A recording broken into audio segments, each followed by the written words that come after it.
What would happen if the interstellar object 3I Atlas crashed into the moon? The core is estimated to be at least 0.6 of a mile across and possibly up to 3 to nearly 4 miles. The diameter of the whole object is estimated at about 12.5 miles, and its current speed is about 42 miles per second. These numbers and the odd details around them are exactly what fuel various conspiracy theories. 3I Atlas has a recorded non-gravitational acceleration. It behaves as if it receives a small extra push, not only from the sun's gravity, but also from its own activity, from jets of gas and dust. Images show a complex fan made of several jets, and its trajectory fits almost perfectly into the plane of the planets, essentially into the traffic lane of our system. This is where comments from online theorists, and even some scientists, appear.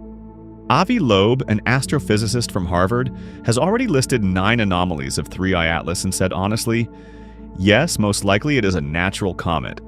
But he would not completely reject the idea of an artificial object.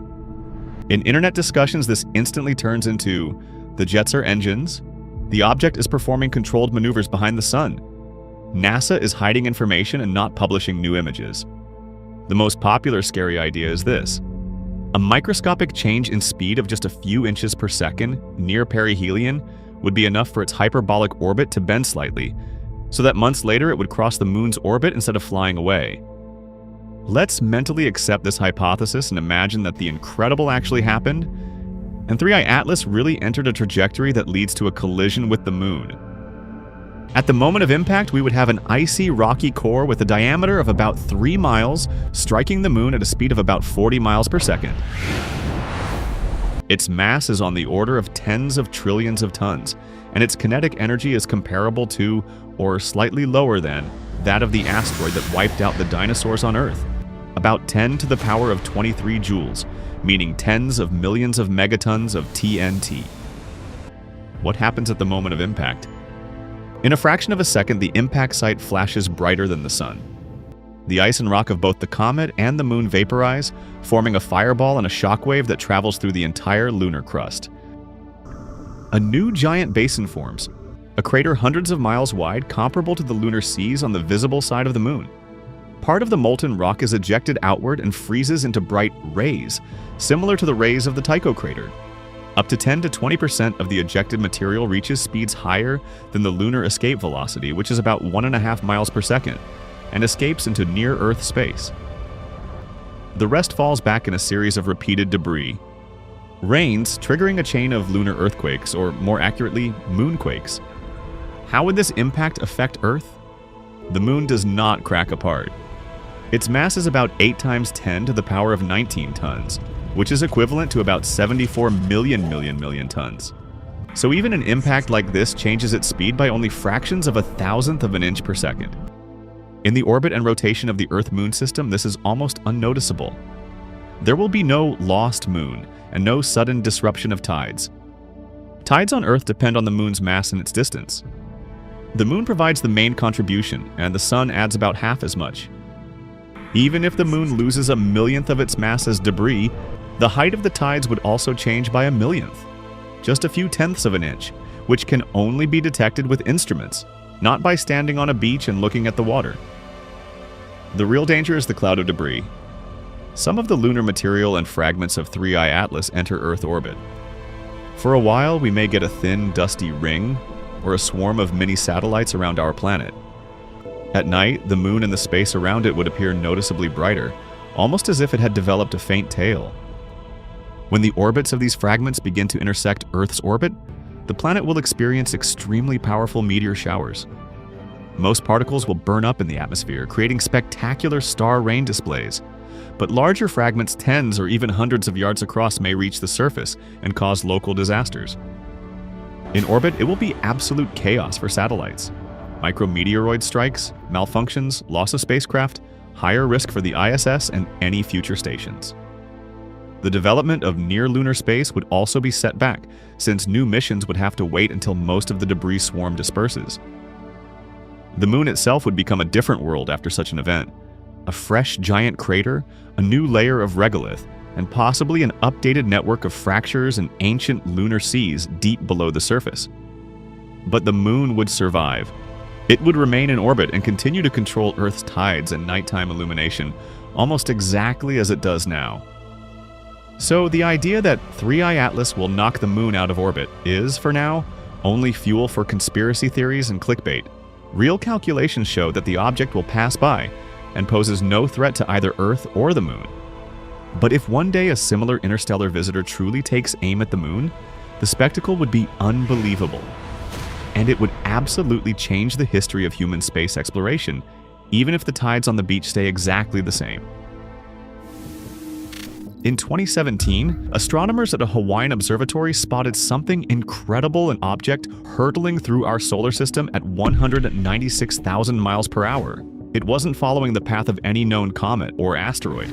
This was Oumuamua, the first confirmed interstellar object ever detected, and it behaved strangely. Shaped like a long, narrow cigar, it tumbled erratically, sped up without a visible cause, and reflected sunlight in ways scientists couldn't easily explain. Initial theories labeled it as a natural rock, maybe a shard from a distant cosmic collision, but not everyone agreed. Dr. Avi Loeb, a Harvard astrophysicist, proposed a bold idea. What if Oumuamua was an artificial object? Maybe a derelict spacecraft or a probe from a distant civilization? After all, its sudden acceleration without a visible gas trail didn't match anything natural we've ever observed. It was like someone or something was steering it. The mainstream scientific community pushed back, but even they couldn't fully explain the object's unusual behavior.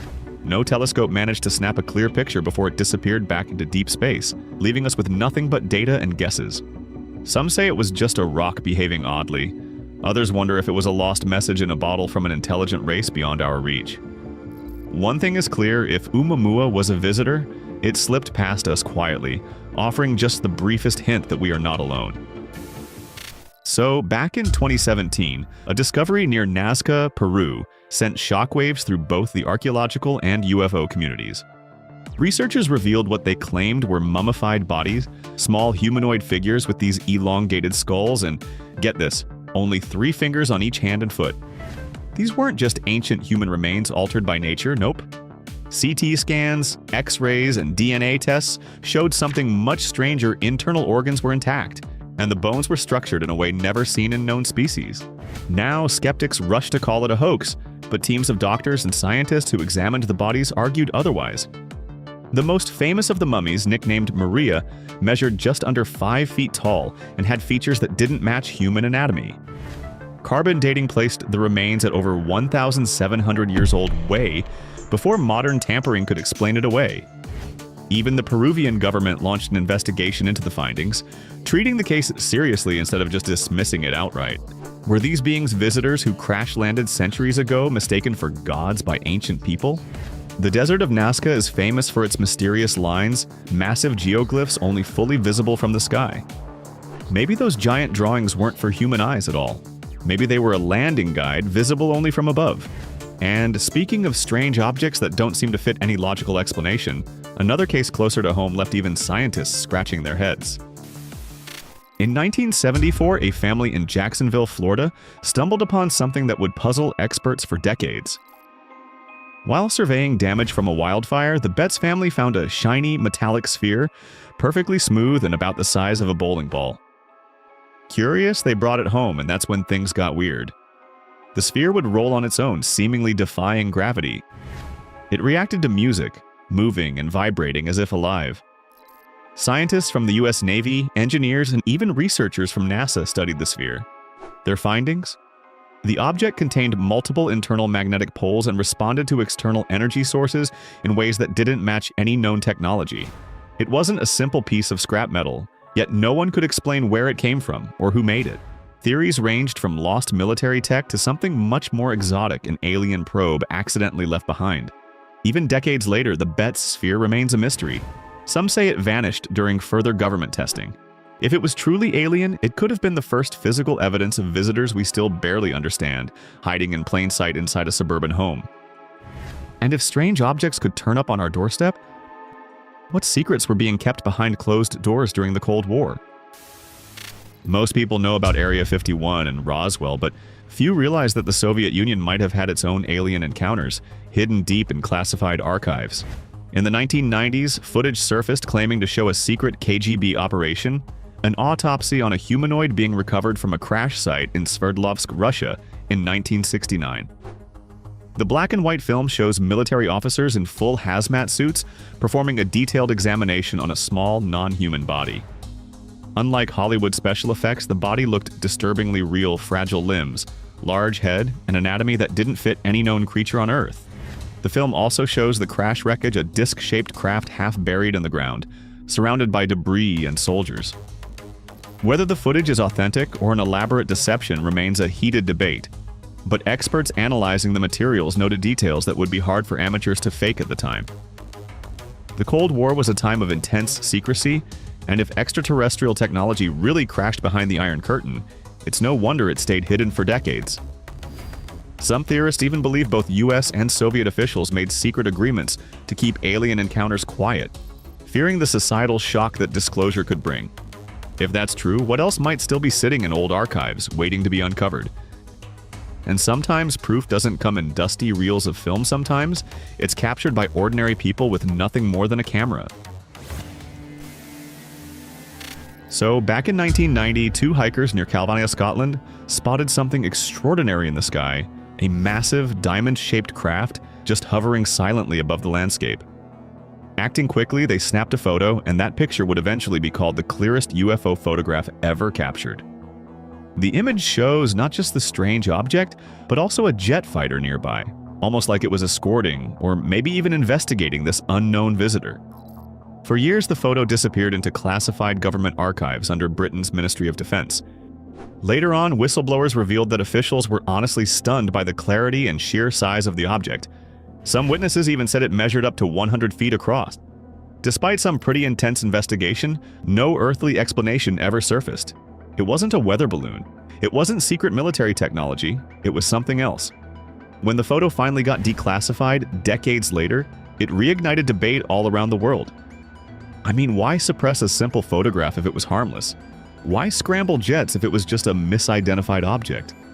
Those questions hint at a bigger picture, one where governments might be a lot more involved in extraterrestrial encounters than they'd like to admit. The Calvine photo remains a silent, powerful reminder that sometimes the proof is right there, hiding in plain sight. In December 1980, a quiet patch of woods in Suffolk, England, became the site of one of the most credible UFO encounters in history. U.S. Air Force personnel stationed at RAF Woodbridge reported seeing these strange lights just descending into Rendlesham Forest. Thinking it might be a crashed aircraft, they went to check it out. What they found, though, was something no amount of training could have prepared them for. Multiple witnesses described a metallic craft, about the size of a small car, resting on 3 legs. The surface was smooth, almost fluid-looking, and covered in strange symbols. Nothing like any language they knew. As they got closer, the object started to glow and then lifted silently into the air, weaving through the trees with this impossible agility. Over the next few nights, even more personnel reported lights and bizarre movements, with some claiming beams were sent down toward the base. One officer, Sergeant Jim Peniston, even says he touched the craft and later wrote down a string of binary code he claims was transmitted straight into his mind. Decades later, computer experts who decoded it found coordinates pointing to ancient sites all around the globe. If Rendlesham was just a mistake or some trick of the light, why were seasoned military men willing to risk their careers by standing by their stories? And what kind of intelligence would communicate in binary, a universal language? And, you know, when it comes to mysterious messages, Earth's open fields have sometimes turned into vast chalkboards for the unknown. For decades, crop circles were brushed off as human-made pranks. But then the patterns started getting way more complex, just too precise, too mathematically perfect to be the work of a handful of people with planks and rope. Some of the most intricate formations show up overnight in fields stretching over hundreds of feet with no signs of entry, no footprints, and really no logical way to create them without heavy machinery or aerial guidance. Among these, a few particular designs stand out circles with clear alien-like symbols embedded within them. In 2001, a formation appeared in a field near Chilbolton, England, showing what looked like a reply to the famous Arecibo message humanity had sent into space decades earlier. Alongside the crop pattern was the image of a gray alien face. The detail was staggering, almost photographic. Skeptics say it's just too good to be real, but then, Explain how such vast, undisturbed artwork can just materialize overnight without anyone seeing a thing. Scientists who studied the stalks found they were bent, not broken, almost like they'd been subjected to intense heat for just a few seconds. Something traditional tools can't really achieve. Are these warnings, greetings, or maybe just reminders that we're not alone? If someone or something is trying to reach us, they're doing it in ways that totally bypass language, speaking straight to the imagination. And speaking of undeniable encounters, sometimes the most irrefutable evidence comes not from fields, but from military cameras locked onto something no human technology can explain. Back in 2004 off the coast of California, seasoned Navy pilots from the USS Nimitz encountered something that, honestly, changed the way the military talks about UFOs forever. This was the so-called Tic Tac incident, and it involved a smooth, white, capsule-shaped object darting through the sky, accelerating, turning, and dropping thousands of feet in seconds, all without any visible propulsion system. Commander David Fravor, one of the pilots, described the object's movements as, well, otherworldly. The Tic Tac craft would mirror the pilot's maneuvers, then just zoom away at speeds that made even the fastest jets look sluggish. Radar operators aboard the Navy ships confirmed the sightings, tracking the object as it moved with intelligence and purpose. Footage of the incident was later declassified and officially acknowledged by the Pentagon, marking one of the first times the US government admitted to encountering unidentified aerial phenomena they simply couldn't explain. It wasn't just blurry footage or eyewitness testimony anymore, it was military-grade tracking, pilot video, and radar data, all pointing to one unsettling fact. Whatever the Tic Tac was, it wasn't ours. And if such technology is flying freely in our skies, the real question isn't whether aliens exist. It's how long they've been watching us, silently, just beyond the limits of what we think we understand. March 13, 1997, started as an ordinary night in Arizona until, well, it wasn't. As dusk settled, thousands of people across Phoenix and nearby cities looked up and saw a sight that would become one of the most famous mass UFO sightings in American history. A massive, silent craft shaped like a giant V floated overhead. Some witnesses said it was larger than a football field, maybe even a mile wide. It blocked out the stars as it glided slowly, completely silent. Calls flooded into police stations. Witnesses included everyone from teenagers to retired military personnel. Some reported seeing individual lights arranged in a distinct pattern. Others claimed they could see the solid structure connecting them. The government initially blamed it on military flares dropped during exercises, but honestly, anyone who was there will tell you, flares don't fly in formation for hours or move against the wind. Governor Fife Symington even held a press conference jokingly, presenting an aide in an alien costume, but years later, he admitted he too had seen the enormous craft and believed it was not from this world. The Phoenix Lights weren't just a trick of the mind or misidentified aircraft. They were witnessed by thousands of people over several hours, leaving behind a mystery that no official story has managed to fully explain. If visitors are reaching out, sometimes they're not even trying to hide. And sometimes the encounters aren't just lights in the sky, sometimes they walk among us. In January 1996, the small city of Varginha, Brazil, became the center of one of the most compelling UFO stories ever recorded. Locals reported seeing a strange, cigar-shaped craft moving erratically across the sky before crashing somewhere near the town. What followed was even stranger. Witnesses described military trucks racing through the streets, roadblocks set up overnight, and, most shockingly, face-to-face encounters with non-human beings.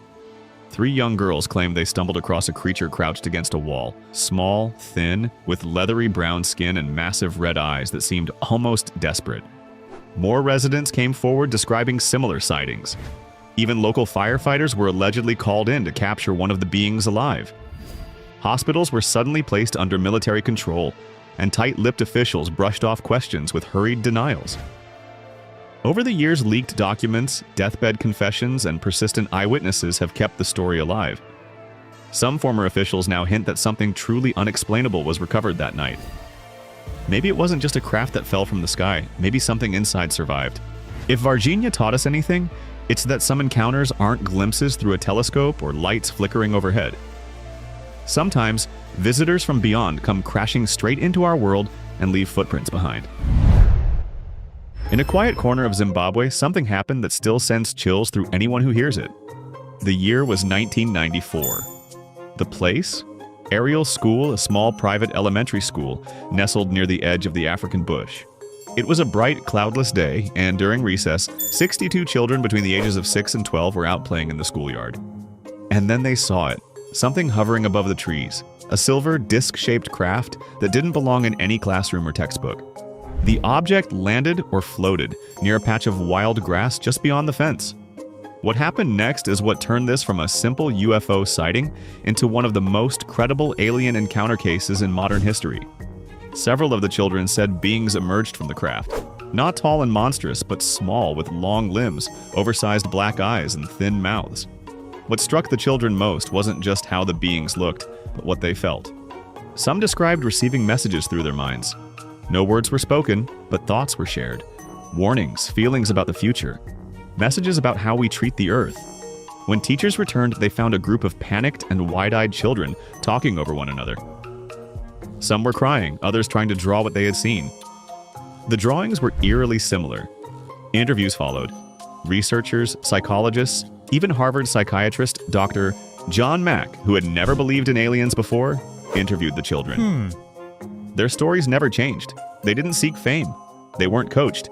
And decades later, many of them, now adults, still stand by what they saw. Despite investigations and documentaries, no explanation has ever been given that truly fits. Mass hysteria? Highly unlikely. Hoax? The logistics are impossible. Hallucination? Not with this consistency. It's as if on that one morning, the curtain between our world and something else lifted, just for a moment, and 62 children stepped into the unknown. For decades, whispers about secret government UFO documents were dismissed as fantasy. But then something changed. In one of the most unexpected moves in recent history, the CIA dumped thousands of pages of once classified UFO-related documents into the public domain. No big announcement, no press conference. Just a quiet upload to a cluttered digital archive. And what was inside? Enough strange sightings, unexplained phenomena, and redacted code names to make even skeptics pause. One document details a Soviet-era event where pilots reported a blinding beam of light that shut down their controls mid-flight. Another recounts radar anomalies near American nuclear sites, where unidentified objects hovered silently for hours, only to vanish the moment jets were scrambled. These aren't stories from comic books or internet forums. These are real files, once marked eyes only. And yet almost every report is partially redacted. Whole paragraphs blacked out. Names, locations, and outcomes hidden under thick lines of ink. It's like being handed the edges of a puzzle. Just enough to know something big is there, but not enough to see the whole picture. What's more intriguing is how the CIA chose to release these documents. It happened just as public pressure around UFO transparency was ramping up, and just before Congress began demanding answers from the Pentagon. Coincidence? Or strategy? It's not confirmation, it's not disclosure, but it's a crack in the wall.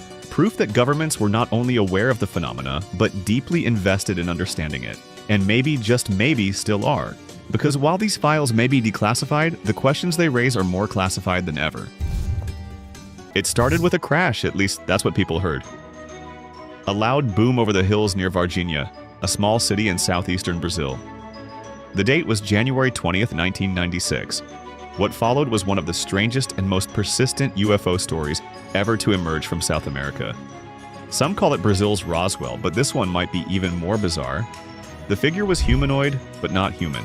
About 4 feet tall with brownish skin that appeared oily, disproportionately large red eyes, and 3 bony ridges along its head. The creature seemed weak, frightened. It didn't move aggressively. It simply looked back at them. The girls screamed and ran. They told their mother, who went to investigate, and she too smelled something strange in the air, like ammonia or sulfur. Within hours, military police and firefighters were combing the area.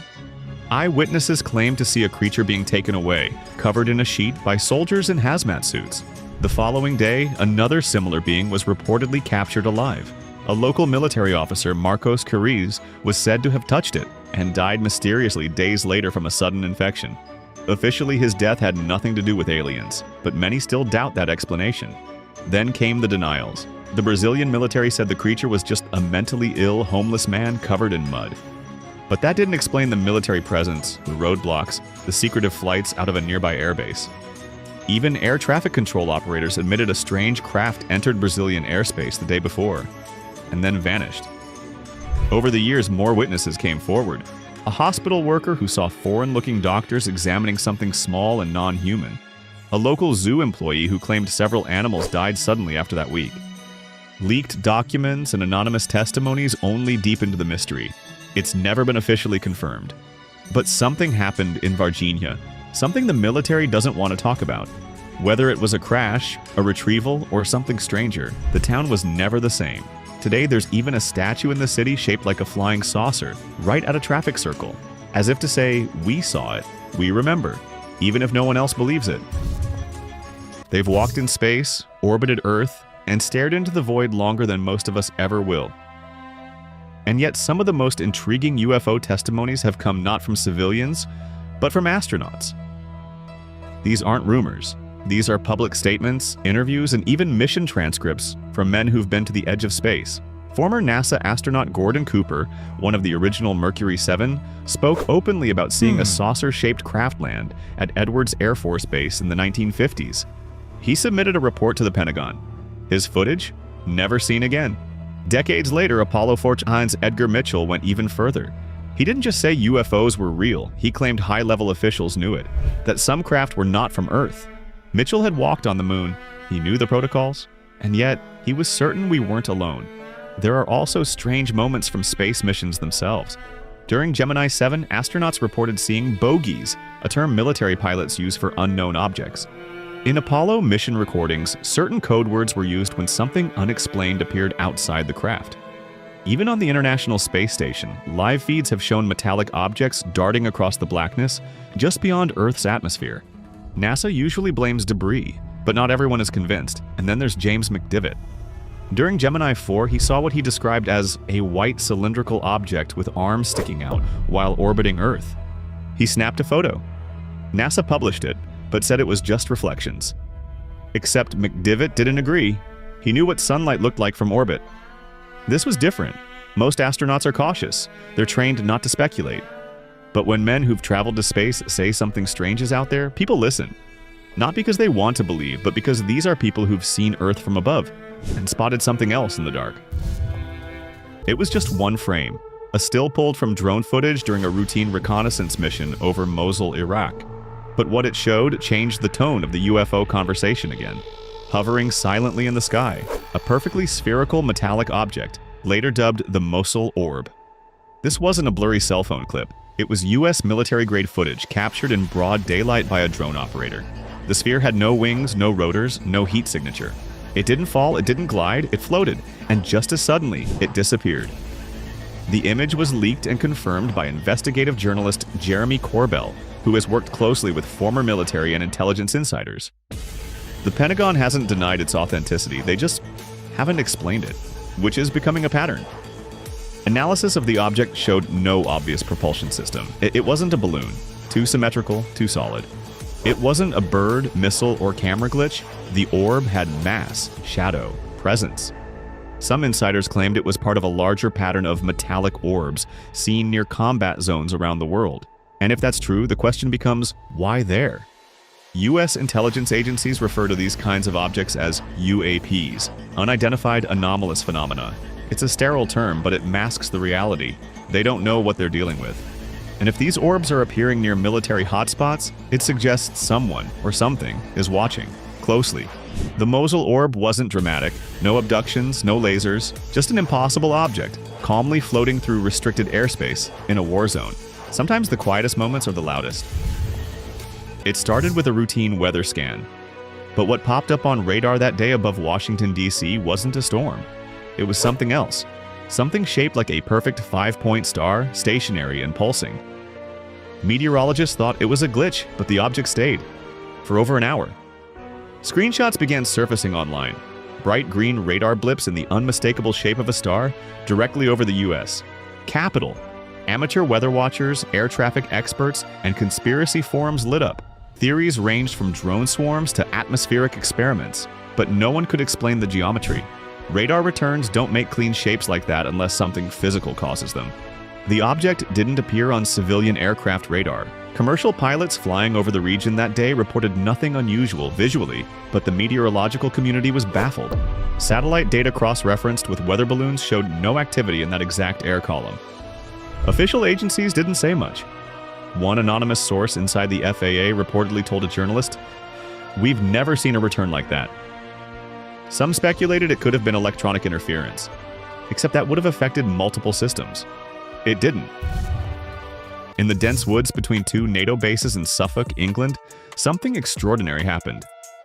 It was late December, cold and dark, when military personnel stationed at RAF Woodbridge spotted strange lights descending into the nearby Rendlesham Forest.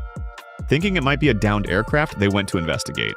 What they found has haunted the men involved ever since. Sergeant Jim Peniston was one of the first to arrive.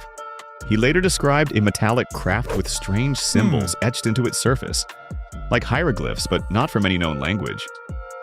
He claims he touched the object and received something like a download of binary code into his mind. The craft then lifted silently into the air and vanished. The next night, the lights returned. This time, Deputy Base Commander Charles Halt took a team with a tape recorder. His voice, calm but clearly rattled, was captured as they saw beams of light shooting down into the woods and what appeared to be a glowing object weaving between the trees. The official U.S. Air Force memo he wrote afterward was released to the public. He called it a UFO sighting, with indents found in the ground where the craft was believed to have landed. British and American military both tried to bury the incident, calling it misidentified lighthouse beams or meteors. But too many high-ranking officers went on record. Too many physical traces were left behind. And the tape still available today proves that something was in those woods that night. Something the world wasn't meant to see. In northeastern Utah sits a sprawling property that's been called the strangest place in America. Cattle vanish without a trace. Glowing orbs float silently over the landscape. Shadows appear in the sky, then disappear as if folding into another layer of reality. The locals call it Skinwalker Ranch. Once owned by a family terrorized by the phenomena, the ranch was later purchased by a secretive billionaire who brought in scientists and surveillance equipment. They weren't disappointed. Cameras recorded objects zipping through the air, distortions in magnetic fields, and even brief appearances of humanoid figures near the ridgeline. What makes Skinwalker Ranch so disturbing is that it doesn't follow the rules. One moment it's lights in the sky, the next it's poltergeist activity inside a locked trailer. A cow can be grazing one minute and gone the next, without any blood or tracks, and no predators. Researchers claim time itself seems to stretch and warp in certain areas. Equipment dies without explanation. Batteries drain instantly. The US government even got involved. Under a secret program called AWSAPE, scientists were sent to the ranch to study it. Some of them left early. They wouldn't talk about what they saw. Skeptics called it exaggeration, but something about the ranch defies easy classification. If aliens exist, they might not be traveling here in ships. They might already be here, tucked between dimensions, peeking through cracks in our reality. Skinwalker Ranch could be one of those cracks. It was a quiet August night in 1979 when Marshall County Deputy Val Johnson was patrolling rural roads in Minnesota. Then, out of nowhere, he saw a brilliant white light hovering above the road. Within seconds, it rushed toward him. The windshield exploded in light, and then everything went dark.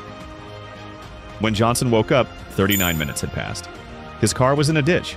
The windshield was shattered, the hood dented, and the roof antenna was bent backward at a 90-degree angle. The dashboard clock and his wristwatch had both stopped, at exactly the moment he lost consciousness. Johnson was shaken, with burns around his eyes similar to flash exposure. He underwent multiple medical and psychological evaluations. All confirmed he was sane and injured by something real. When investigators examined the patrol car, they found damage that didn't make sense. No paint transfer, no impact marks from another vehicle. The glass wasn't shattered like from a collision. It was as if the windshield had been struck by an invisible force. The case made headlines and was investigated by local and federal authorities. No explanation ever emerged. Val Johnson never tried to monetize the incident. He just wanted to know what hit him.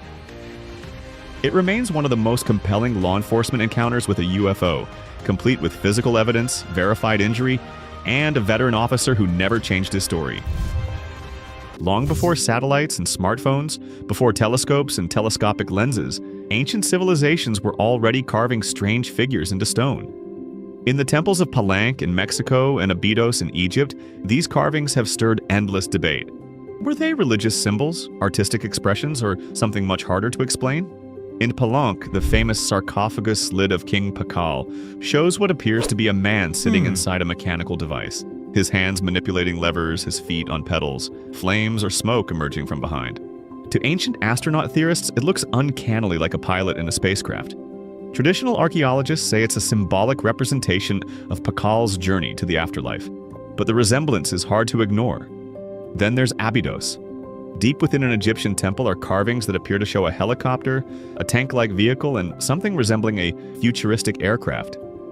Mainstream scholars argue it's a case of over-carving, where hieroglyphs were altered over centuries, accidentally creating modern shapes. Maybe, but the outlines are shockingly precise. What if ancient people weren't just dreaming? What if they saw something in the sky, that shaped their myths, their gods, and their architecture? These carvings aren't proof, but they are questions chiseled in stone, questions that thousands of years later we're still trying to answer. It was just one number on a screen, but that number shook the scientific world. On a warm night in Ohio, 1977, astronomer Jerry Eman was scanning the skies using the Big Ear radio telescope when he noticed a sudden, strong spike in the signal. It lasted precisely 72 seconds, then vanished. The data stream was labeled 6EQU GFEV, a sequence representing its intensity. In red pen, Eamon circled it and wrote a single word in the margin. Wow! The signal came from the direction of the Sagittarius constellation. It was narrowband, exactly the kind of frequency scientists believed would be used by intelligent civilizations trying to communicate across the stars. It wasn't natural static. It wasn't human-made interference. And in the nearly 50 years since, nothing like it has ever been recorded again. Theories emerged. Some speculated it was a reflection from a satellite, or even a comet, but none of those fully explained the intensity, clarity, and frequency range. NASA never confirmed or denied interest, and despite repeated efforts to replicate the conditions and pinpoint the source, the signal remains unmatched. Was it a beacon, a broadcast, a mistake? Or maybe just someone, or something, saying hello once and never again? The WOW! Signal still stands as the best candidate for an intentional, non-human transmission ever received, and it's never been decoded. For decades, military pilots whispered about strange things in the sky. Then, suddenly, the whispers became headlines. In a historic move, the Pentagon officially released 3 Navy videos showing unidentified aerial phenomena captured by fighter jet cameras. The names of these clips, FLIR, Gimbal, and Go Fast, have since become legend. In each video, pilots are heard reacting in real time. "Look at that thing!" one of them shouts. "It's rotating!" These aren't just strange lights. These are objects locking onto radar, moving against hurricane-force winds, accelerating instantly without propulsion. The footage was taken by highly trained aviators using cutting-edge targeting systems. These aren't prank videos or lens flares. According to leaked briefings, the military has hundreds of these encounters on record. When pressed, Pentagon officials offered no clear answers. They simply said, unidentified. And if the US military, one of the most advanced in the world, can't identify these things, who can?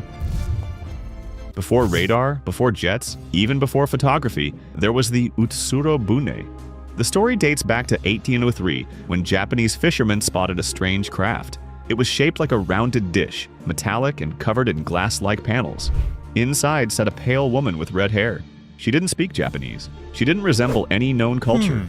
Drawings from the period depict a perfectly symmetrical dome. The woman wore unfamiliar clothing. Symbols were found etched into the inside of the craft, unlike any known writing system. Eventually, fearing bad luck or foreign influence, the villagers returned the ship and its occupant to sea. What's fascinating is how similar this centuries-old tale is to modern UFO reports. Metallic craft, unknown technology, humanoid beings. The Utsuro Bune reminds us that the mystery might be far older than we thought. It happened along the quiet banks of the Pascagoula River, Mississippi. The date was October 11, 1973. Charles Hickson and Calvin Parker had just finished fishing when a strange blue light washed over the shore. Hovering silently above the water was a craft unlike anything they'd ever seen. Oval-shaped, metallic, and completely still. Both men described three creatures floating from the craft: tall, robotic, and inhuman. Their skin was gray and wrinkled. The beings didn't walk, they glided. The men were lifted, unable to scream or move into the ship. Inside, they were separated. Calvin recalled a device scanning his body, like a mechanical eye hovering above him. Moments later, they were back on the riverbank, disoriented, shaky, and terrified. They drove straight to the police station. Officers were skeptical, so they left the two men alone in a room with a hidden recorder. What they captured wasn't a hoax or rehearsed story. It was raw panic. The tape reveals Hickson and Parker whispering to each other. But none of those things leave burn marks on the ground. None explain the emotional collapse of two grown men.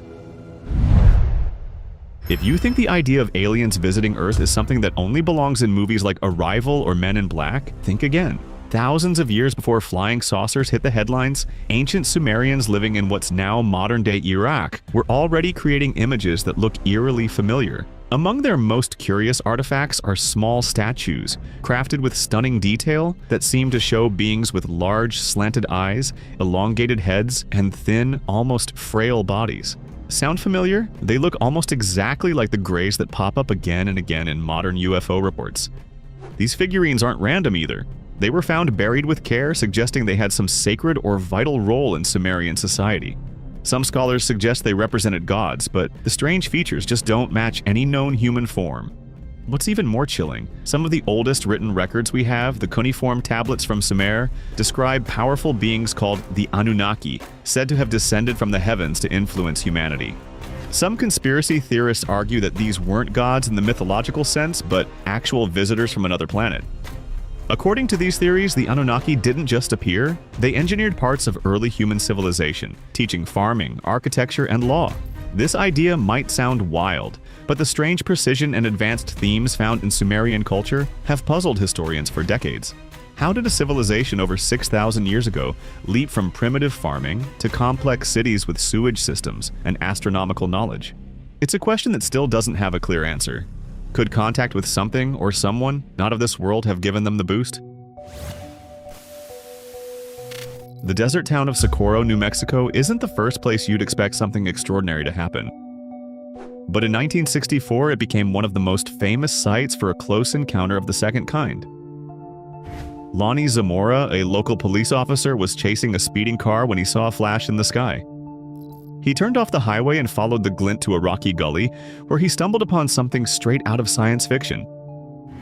In front of him was a metallic egg-shaped craft, resting on legs with two small figures nearby in white suits.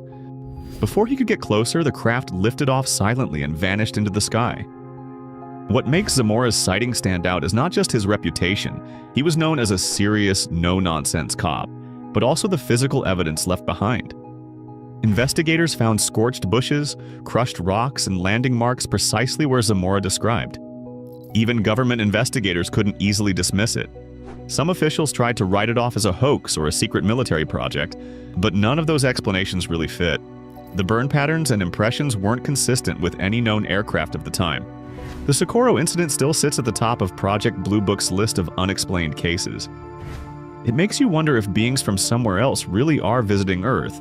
Sometimes they might not just appear in the sky, they might land right in front of us. And speaking of things not meant for public eyes, few pieces of so-called leaked footage have stirred the imagination quite like the next case. Some footage is so strange it sticks in your mind even after you turn off the screen. The Victor footage is one of those things. In the late 1990s, a shadowy figure known only as Victor claimed to have smuggled a tape out of Area 51, America's most secretive military base. The grainy video showed what appeared to be an interrogation of a real alien: thin body, oversized head, dark almond-shaped eyes, sitting behind a glass partition under dim lights. What makes the video even more unsettling is the alien's behavior. It twitches, gasps, and seems visibly distressed, almost as if it's struggling to breathe. Meanwhile, human voices off-screen can be heard giving commands and requesting medical intervention. Many researchers have tried to debunk the footage, calling it a hoax, a puppet, a clever special effect. But no one has definitively proven where it came from or how it was made. Victor claimed the being was captured during an encounter at a classified crash site. Whether that's true or not, the tape has an eerie authenticity that Hollywood horror can't quite replicate. Even today, it's hard to watch without feeling like you're peeking into something you were never supposed to see. If this was fake, why hasn't anyone recreated it convincingly in the decades since? And if it's real, it raises a far bigger question. How long have we been hiding contact with beings from beyond? In 1975, the forests of Arizona became the backdrop for one of the most controversial and, honestly, chilling alien encounters ever reported. Travis Walton, a logger working near Snowflake, and his crew had just finished a long day cutting trees. As they drove home in their truck, they spotted a strange glow ahead. It wasn't a forest fire or headlights, it was something hovering silently above the clearing. Travis, curious and fearless, stepped out to get a closer look. Before the others could react, a beam of blue-green light shot out from the craft, lifting Travis off the ground and throwing him backward. Terrified, his co-workers fled. When they returned minutes later, Travis was gone. An intense search followed, but there was no sign of him. Then, after 5 long days, Travis reappeared at a gas station, disoriented and with no memory of the missing time. Slowly, through hypnotic regression, fragments of his experience surfaced: small beings, bright lights, cold metallic rooms. Skeptics tried to pin the event on hallucinations or an elaborate hoax, but multiple lie detector tests and consistent testimonies from the entire crew have kept this case in the spotlight. Even decades later, no one has fully explained what happened to Travis. His story was later adapted into the movie Fire in the Sky, but the real account is far more unsettling than Hollywood ever captured. If Travis is telling the truth, it suggests that abductions are not random. They might be part of a larger plan we barely understand. And while Travis's story shook a small town, another eerie encounter had already unfolded decades earlier, this time near the waters of Washington State. Long before the Roswell headlines splashed across newspapers, the Maury Island incident quietly marked what could be the first recorded UFO crash in United States history. In June 1947, Harold Dahl was out on Puget Sound near Maury Island when he spotted 6 giant, donut-shaped objects hovering overhead. Suddenly, one craft appeared to malfunction, dropping molten debris into the water and onto Dahl's boat, injuring his son and killing their dog. Dahl reported the event to his supervisor, and soon after, 2 shadowy men in dark suits visited him. They warned him not to talk about what he had seen, a chilling early example of what later became known as the Men in Black. Skeptics have tried to paint the incident as a hoax, but several FBI documents confirm that the case was taken seriously enough to warrant a full investigation. The molten fragments were real, and the descriptions Dahl gave of the crafts matched what others would claim to see just weeks later in the now famous Kenneth Arnold sighting. Maury Island often gets brushed aside because it happened so close to Roswell's media explosion, but its details are just as compelling, if not more so. If these objects really were extraterrestrial, it means that government officials were already aware of them before the term flying saucer even entered the public vocabulary. What exactly crashed into the sound that day remains unanswered, but the threat that followed, silent, shadowy, and intimidating, suggests someone wanted to bury the truth fast. Not every visitor, though, crashes and burns. Some just pass through, almost like a whisper across the cosmos. That brings us to a traveler unlike anything humanity had ever seen. Deep in a dusty attic in Mexico, a strange skull was found that would spark decades of mystery, theories, and headlines. It didn't look human, at least not entirely. The skull had a cranial volume far beyond the range of any known human. The eye sockets were shallow and oddly shaped. The back of the skull curved in a way that defied natural bone structure, and there were no sinus cavities. Some claimed it was a deformed child. Others were sure it was something far more otherworldly. They called it the Star Child skull. What made it stand out wasn't just its shape, it was how the bone itself was structured. It was abnormally thin, yet incredibly strong. Researchers noted fibers inside the bone matrix, something never seen in human or animal bones before. And then, there was the DNA. Some experts said the DNA was too degraded. Others believed it was because it didn't originate from Earth. Over the years, the Star Child skull became a cornerstone of ancient alien theories. Some researchers pointed out that the skull's cranial volume was 1,600 cubic centimeters, over 200 more than the average adult. That would suggest a brain too large for any normal human. Could it belong to a hybrid being? A mix between a human and something extraterrestrial? Critics, of course, rushed to label it a mutation, a developmental disorder, or even a hoax. but none of them could fully explain all the anomalies in one neat conclusion. Today the skull still exists, stored away, but not forgotten. It's one of those rare artifacts that defies easy answers. Not religious, not cultural, not purely scientific, just mysterious. Some say it proves we've been visited. Others believe it hints at a species lost to time. But one thing is certain, it doesn't look like anything we're used to seeing on this planet. In a remote part of Utah lies Skinwalker Ranch, ground zero for some of the strangest sightings ever recorded in the United States. For decades, this patch of land has been crawling with high strangeness. We're talking glowing-eyed humanoids, tall black figures that walk upright like humans but vanish into thin air, and creatures that look like wolves but don't react to bullets or pain. And here's the kicker. Some of it has been caught on infrared cameras monitored by former government contractors and logged in official reports. These aren't just stories, they're documented encounters with beings that don't follow any known rules of biology. Eyewitnesses claim the creatures appear out of thin air, step through portals, or glow under thermal imaging while everything around them stays cold. The property was once under surveillance by a Pentagon-funded project investigating non-human entities. That's not conspiracy, that's declassified. Are these cryptids?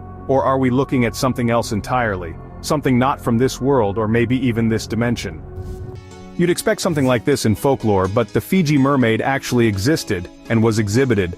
It wasn't just bones and wire, it had texture, skin, muscle structure. This disturbing hybrid had the torso of a small primate fused seamlessly with the tail of a fish. It was displayed publicly in the 1800s and people paid to see what they thought was a myth made real. Scientists finally examined it, expecting a hoax but left with more questions. The seams were too clean, the anatomy almost functional. How did two unrelated species get combined in such a way? And why were similar specimens popping up in other countries, under different names? Some researchers suggested it wasn't a hoax but rather a preserved unknown species from the deep.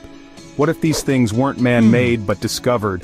Creatures that live in ocean trenches we've never explored, dragged up accidentally and sold as sideshow monsters? It's not just creepy, it hints at a hidden biology we've never classified. It's only 6 inches tall, but this tiny skeleton from Chile's Atacama Desert is one of the most unsettling discoveries ever made. At first glance it looks fake, a toy maybe, but under X-rays and scans it's real bone, with a skull structure far beyond anything human. It has 10 ribs instead of 12. Its head is shaped like a triangle and its eye sockets are huge. Scientists confirmed it was once alive. The body had lungs, bones, and tissue like any organism. DNA tests revealed some human markers, but also mutations so extreme they couldn't be explained by any known disorder. Researchers tried to play it safe, calling it a child with bone disease. But the skeleton shows signs of someone who lived 6 to 8 years, not a newborn. That alone shattered expectations. So what is it? A mutant, a hybrid, or something older, something that walked here once and left its remains behind? Some locals say it came from the sky. That part can't be proven.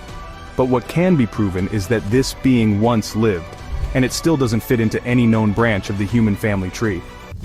In the 1880s, in a burial mound near Sayre, Pennsylvania, a group of scientists reportedly uncovered something they weren't prepared for.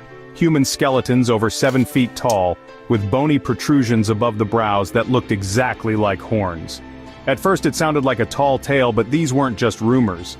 Early photographs of the skulls existed and local newspapers at the time covered the find. The bones were shipped to a museum in Philadelphia, and then vanished without a trace. No official follow-up, no study, nothing. The story went quiet, but the mystery only grew louder. Anatomically, there is no known human population with such characteristics. Horned skulls don't fit into the fossil record, and yet multiple researchers claimed they held them in their hands. Some speculate these beings were ritual leaders or an unknown race wiped out by early settlers. Others believe they weren't human at all. Whatever they were, the evidence didn't disappear on its own. Something, or someone, made sure it was never studied again. This one doesn't just live in legend, it was caught, photographed, and examined. In 2007, a strange creature was reportedly trapped alive on a farm in Metepec, Mexico. It had a humanoid shape, hairless skin, massive black eyes, and thin limbs with clawed fingers. It was small, but the level of detail in its structure left scientists baffled. Unlike most cases, this creature was preserved and subjected to lab analysis. X-rays revealed a complex skeleton, with internal organs and bone density that didn't match any known animal.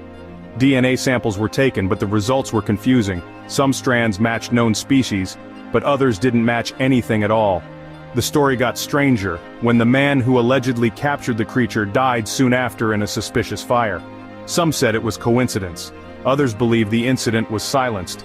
But the photos remain, clear, detailed, and unsettling. If this wasn't from Earth, it means something else is walking among us. Or at least crashing down now and then, leaving traces we're not supposed to find. Deep beneath the surface of Malta lies the Hal Saflieni Hypogeum, an ancient underground temple carved directly into limestone over 5,000 years ago. But what makes this place legendary isn't just the architecture, it's what was found inside. During excavations in the early 1900s, researchers uncovered a set of skulls with bizarre features: elongated craniums, massive eye sockets, and abnormally shaped jaws. At least 7 of them were so different from the human norm that scientists questioned whether they could even be classified as Homo sapiens. Photos of the skulls still exist, and a few were once displayed in the National Museum of Archaeology in Valletta, until they were quietly removed without explanation. What's more, the Hypogeum is known for its oracle chamber, where certain frequencies create strange auditory effects. Some claim the chamber was designed to alter human consciousness, or communicate with something else. Could these elongated skulls be from a lost human species? Or were they visitors, honored and buried beneath the earth in one of history's oldest temples? In the early 1950s, an unknown creature washed up on the shores of Canvey Island, off the coast of England. It didn't take long before officials realized this wasn't your average marine animal.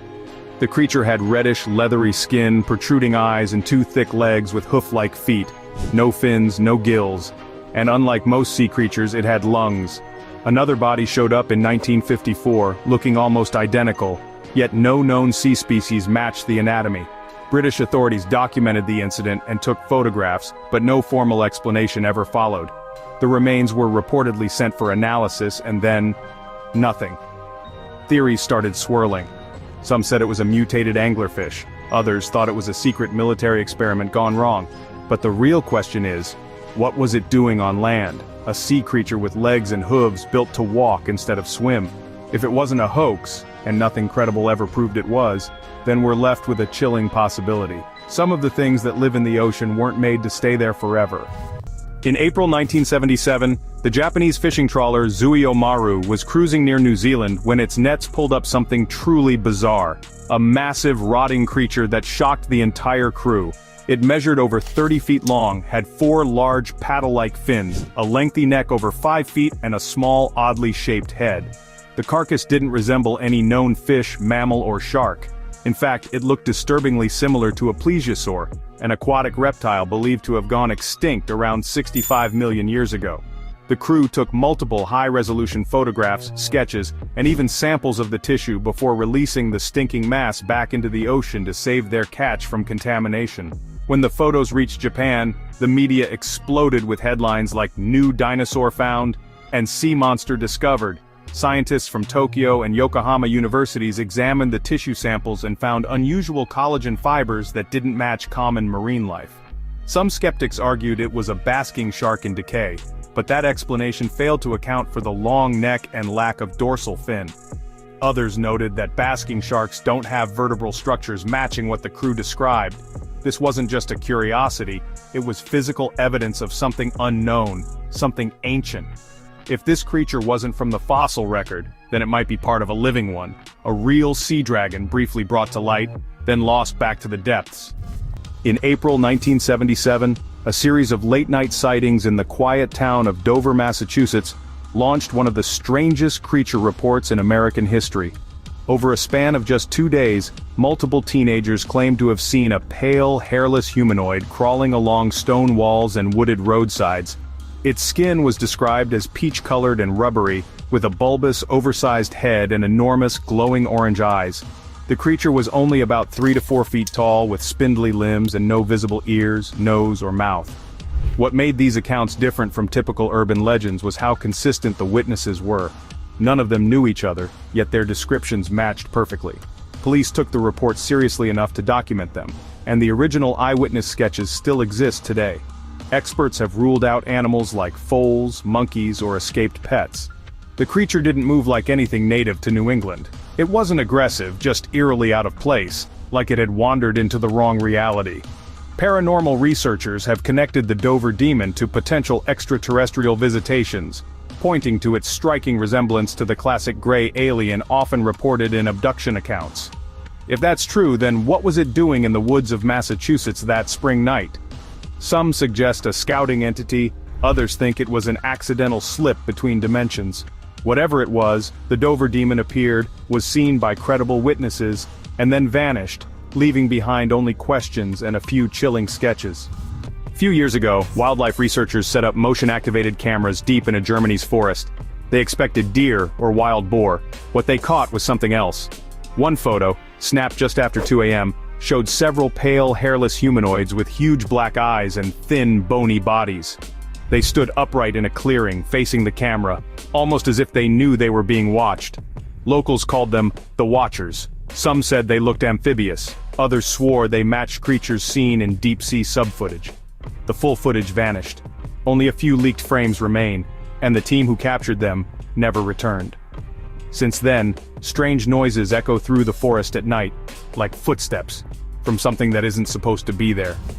In the late 1960s, a mysterious frozen body began touring across the United States in a carnival-style trailer exhibit. Encased in a block of ice and labeled as the Minnesota Iceman, the figure appeared to be a hairy humanoid creature with a smashed face, one bulging eye and broken limbs frozen mid-motion. It was about 6 feet long, heavily built, and looked disturbingly real. Visitors were stunned. Some thought it was a model, but others, especially scientists who saw it up close, weren't so sure. Prominent cryptozoologists examined it in detail and publicly claimed it was a genuine biological specimen. They believed it was a new species, perhaps a relic hominid, possibly shot and preserved. The strange part? After attention grew, the exhibit was suddenly pulled, and a replacement was brought in. This one clearly a replica. The original was never seen again. No samples, no trace, just photos and eyewitness accounts. Some claimed the government got involved, others believe it was quietly bought and hidden by a private collector. The story sounds like fiction, but there are real photographs, real testimonies, and professional scientists who went on record saying what they saw was alive once. The Iceman wasn't just a sideshow. It might have been our only glimpse at a living fossil, frozen in time and pulled back behind the curtain before the world could find out what it truly was. During the Vietnam War, American soldiers reported more than just enemies in the dense jungle. In the remote highlands, troops claimed they encountered upright, hairy, human-like beings watching them from the trees. Locals already had a name for these creatures, the Batutut, described as around 5 to 6 feet tall, covered in reddish or dark hair, and walking on 2 legs. The Batutut had no known match in the region's animal kingdom. They left behind footprints with a clearly defined arch, and some patrol units even claimed to have exchanged rocks or hostile gestures with them, encounters that were logged in field reports but never made public. Later expeditions by Vietnamese scientists recorded similar sightings, with some going so far as to say they observed the creatures from a distance. The Batutut were never captured, but they left behind broken branches, strange nests, and audio recordings of calls that didn't match known wildlife. Cryptozoologists believe the Batutut could be a surviving relic hominid, something between ape and early man. If real, it would rewrite the timeline of human evolution in Southeast Asia. Whether it's a living fossil, a regional offshoot, or something even more unique, the Batutut is a chilling reminder that even now, there are beings in the forest we can't explain, and possibly were never meant to find. In 2006, something monstrous washed ashore on Sakhalin Island in eastern Russia. It didn't look like any known sea creature, at least not one we've ever classified. The massive, decaying mass had grayish flesh, what looked like thick hair or fur, a long skeletal structure, and a face that was almost humanoid. Locals first thought it was a whale carcass until scientists got involved and ruled that out. It didn't match any known marine mammal, fish, or reptile. The body was so large and unidentifiable that it sparked panic across social media, with people calling it a sea monster, a failed experiment, or something that shouldn't exist. Samples were reportedly taken, but no official results were released. The carcass eventually disappeared. No one knows whether it was destroyed, buried, or quietly taken away. Marine biologists offered theories ranging from decomposed basking sharks to beached squid, but none of them matched the size, hair, or facial structure shown in the photos. What's disturbing is how often these globsters, massive, unknown marine creatures wash up and vanish with no follow-up. The Sakhalin carcass might have been something from Earth's distant past, or something still swimming in the deep, far from where we ever dare to look. For over 250 years, people have reported seeing a strange winged creature lurking in the pine barrens of New Jersey. With glowing red eyes, leathery wings, a long neck, and a scream that sends chills down the spine, the Jersey Devil has become part of local folklore. But something changed in the 2000s. People started claiming they had photographic evidence. Trail cams set up to monitor deer and coyotes began picking up unexplained shapes in the night. One frame showed a tall, bird-like figure with clawed feet and outstretched wings, standing upright in the middle of a forest clearing. Another showed what looked like a large airborne creature with a tail and elongated limbs. Experts tried to brush off the images as owls or digital glitches. But the detail in some of the photos went beyond shadows and coincidences. A few were even released to the public, drawing comparisons to century-old illustrations of the creature. Could the Jersey Devil be more than legend, an unknown species hiding in plain sight, only stepping out under cover of darkness? If real, it wouldn't just be a strange animal, it would mean something completely unrecorded by science is out there, flying just past our understanding, and maybe watching from the trees right now. In 2009, a group of teenagers exploring near a cave in Cerro Azul, Panama, stumbled upon something that looked like it came straight out of science fiction. At first, they thought it was a hairless animal.